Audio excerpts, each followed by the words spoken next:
आपसे एक बात पूछता हूँ, कुम्हार को आप लोगों ने प्याला बनाते, कपड़ा बनाते, बर्तन बनाते देखा है? देखिए क्या हो अगर कुम्हार को हम कहे भैया हमको अभी आधा घंटा में 10 जो फैला चाहिए और उसके पास छोटे जो फैला नहीं हो, और मैं कहूँ अभी तुरंत मट्टी सानिए, आप तुरंत बनाइए और 1 घंटा हमको 10 फैला दीजिए, क्या वो दे पाएगा? क्या उसके सब वो बनाने नहीं जानता? उसके पास चाक नहीं, उसके पास मट्टी नहीं, वो सब कुछ है लेकिन वो मुझे 1 घंटा में नहीं देगा। वो क्या कहेगा? भैया मुझे मट्टी सानना होगा, फिर उससे कंकर को निकालना होगा, फिर मुझे उसे चाक में रखना होगा, मट्टी को फूलने के लिए वक्त देना होगा, मट्टी फूलेगा, नम्र होगा, नरम होगा, तब मैं चाक में रखूंगा, फिर उससे मैं बर्तन बनाऊंगा, उस बर्तन को निकाल के थोड़ा देर हवा लगाऊंगा, फिर थोड़ा देर धूप में रखूंगा, फिर मैं उसके लिए एक छोटा सा भट्टा लगाऊंगा, उसमें पकाऊंगा, तब मैं दूंगा। प्रोसेस होगा। मट्टी भी है, चाक भी है, कारीगरी भी है, लेकिन मैं आपको 1 घंटा बर्तन नहीं दे सकता। मैं और आप कई बार ऐसे कंडीशन में प्रार्थना करते हैं प्रभु के सामने, जो प्रार्थना करते हैं वो सक्षम है कि परमेश्वर पूरा कर सकता है, लेकिन परमेश्वर देखता है कि इसके पारिवारिक माहौल ऐसा नहीं जो उत्तर मांग रहा है वो उस जगह पूरा हो, सही बैठ नहीं रहा है जो आपने मांगा है, तो सांचे में सही से वो प्रार्थना का उत्तर नहीं बैठ रहा है। उदाहरण के तौर पर आपने कहा प्रभु मैं जिस काम में हाथ लगाऊं उसमें सफल हूं, मैं आज जिस काम में हाथ लगाऊं मैं विजय तो देखने पाऊं। आज सुबह से आप आधा घंटा तक गाली दिए, आपने प्रार्थना मांगा और सुबह से क्या हुआ है? आपका सांचा में वो प्रार्थना का उत्तर नहीं बैठेगा, क्योंकि आपने अपने आप को क्या किया है? अशुद्ध कर रखा अपने ऊपर। हालेलुया। परमेश्वर कहता है, एक वचन को सुनिएगा, आप प्रार्थना का उत्तर तब तक तुरंत नहीं पा सकते जब तक आप परमेश्वर के साथ एक होकर नहीं रहे। हालेलुया। आमीन। मेरी आवाज सुन रहे हैं? सब लोग कान इधर रखिएगा, तो खास बात बताना चाहते हैं। कई लोग प्रभु यीशु के पास आते हैं बड़े विश्वास के साथ, और होना भी चाहिए, क्योंकि वो विश्वास पर खरा उतरने वाला परमेश्वर है। वो आते ये सोचकर ये सर्व सामर्थी परमेश्वर है, ये सच्चा खुदावंद खुदा है, इसके पास आनंद की भरपूरी है, ये कुछ भी असंभव को संभव कर सकता है। जब ये अंधों को आँख दे सकता है, लंगड़ों को पाँव दे सकता है, मुर्दा को जिंदा कर सकता है, मरुभूमि में मन्ना खिला सकता है, समुद्र को दो टुकड़ा कर सकता है, यीशु मसीह कोड़ियों को ठीक कर सकता है, ये कुछ भी कर सकता है। हालेलुया।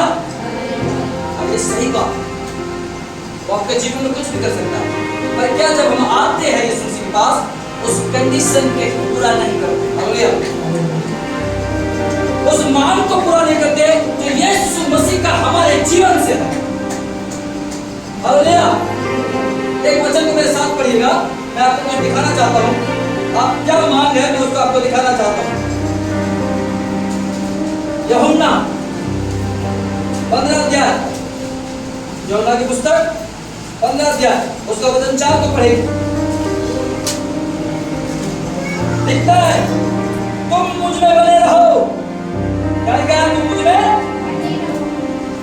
तुम मुझ में बने रहो और मैं तुम में। जो डाली यदि दाखलता में बनी ना रहे तो अपने आप से नहीं फल सकती, वैसा ही तुम भी यदि मुझ में बने ना रहो तो नहीं फल सकते। हालेलुया। मेरी बात को समझ रहे हैं? यीशु मसीह कहता है अपने आप के विषय में, दाखलता हूं। क्या हूं?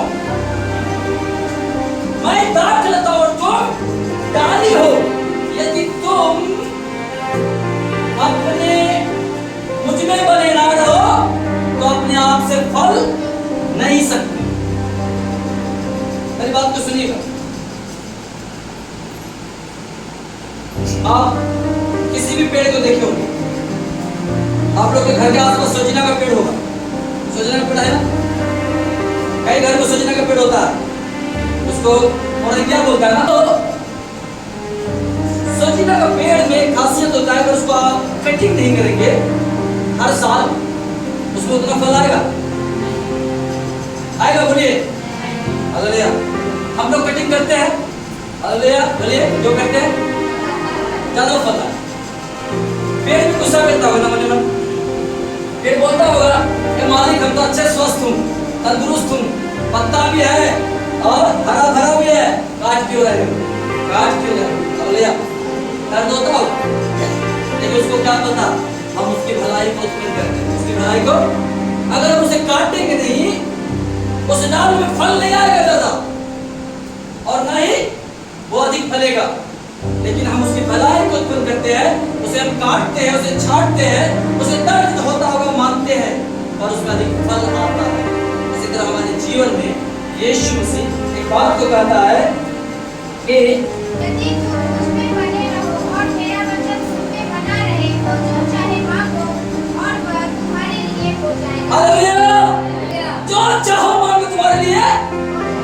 कब कब जब हम प्रभु यीशु मसीह में बने रहेंगे, प्रभु ने परमेश्वर से लिपटा रहेगा, उसकी आज्ञाओं पर चलेंगे, उसकी आज्ञाओं को ना तोड़ेंगे।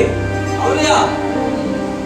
कई लोग अगर मैं इस लाइन को ना बोलता या आज्ञा को ना तोड़ेंगे तो कई लोग बोल सकते हैं भैया मैं उसकी आज्ञा पर चलता हूँ।